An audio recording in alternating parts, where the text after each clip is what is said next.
صباح الخير حبايبي الحلوين. بصوا بقى الدفاية دي جايبه لي مشاهدات ما شاء الله حلوة جدا جدا، فأنا عايزة الكل يستفيد، محدش يجربها وبعدين يزعل قوي إن الشمع خلص زي ما خلص عندي كده. يعني هي تقريبا قعدت ساعة ونص أو يعني ساعتين إلا ربع وكانت طفت. طبعا أنا مش قادرة أستغنى عنها خالص، جميلة جدا جدا في الدفا. الفكرة حلوة جدا، بس بقى ايه احنا عاملينها علشان نعمل توفير.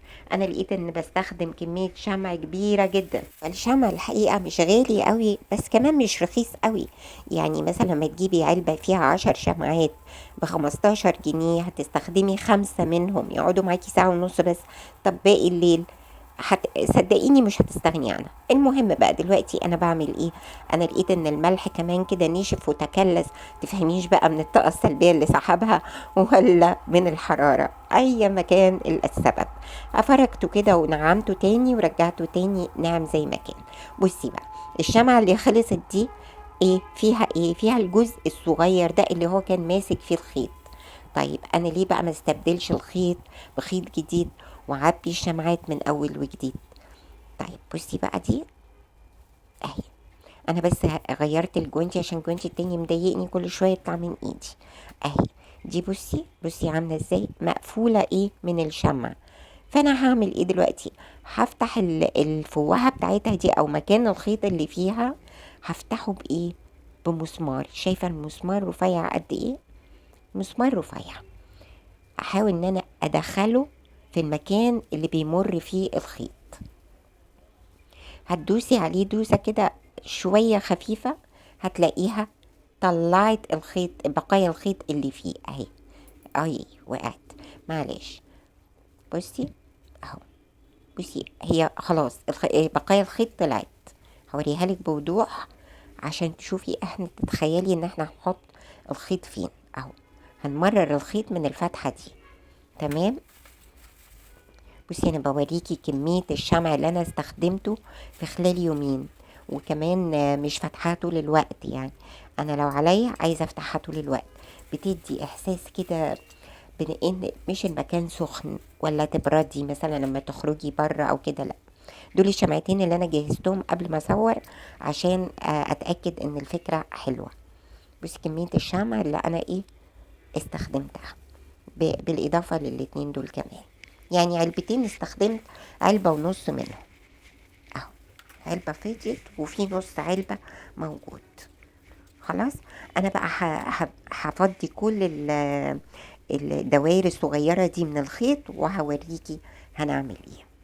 شوفي يا ستي انا جبت الخيط بالقطن وشمعته، يعني حطيته في الشمع السخن كويس وسبته ينشف كده يجف لحد ما بقى متصلب كده. شوفي بتدخل بمنتهى البساطة.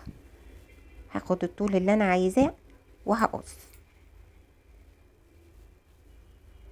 خلاص رجعت تاني فيها خيط تاني. حلو كده.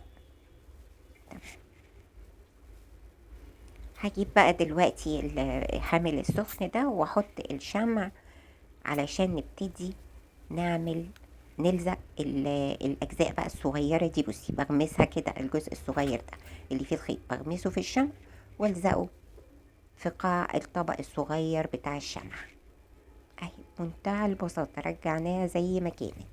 هعمل لك واحده كمان وبعدين هكمل انا الباقي لوحدي.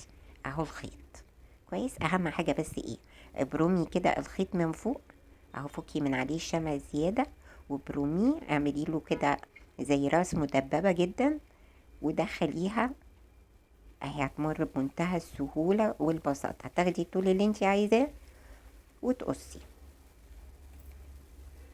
بس. خلاص كده الفكره وصلت. انا بقى هكمل بقيه الشمعات وبرده هحطها هغمسها في الشمع، اغمسها في الشمع اهو وهلزقها. خلاص ببساطة شديدة جدا.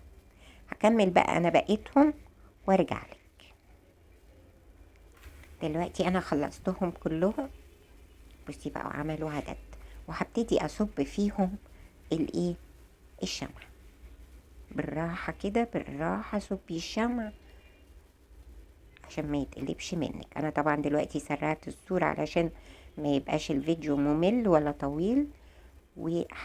الشمع طبعا ابتدى يبرد شوية، فانا ايه هسخنه وارجع اكمل الواحدة الاخيرة اللي فضلت، يا حرام ما فيها الشمع. تمام، بس كده. ايه رأيك؟ وانا كمان كنت عملت الشمعات دي الصبح، وشوفي العدد اللي طلع منها قد ايه.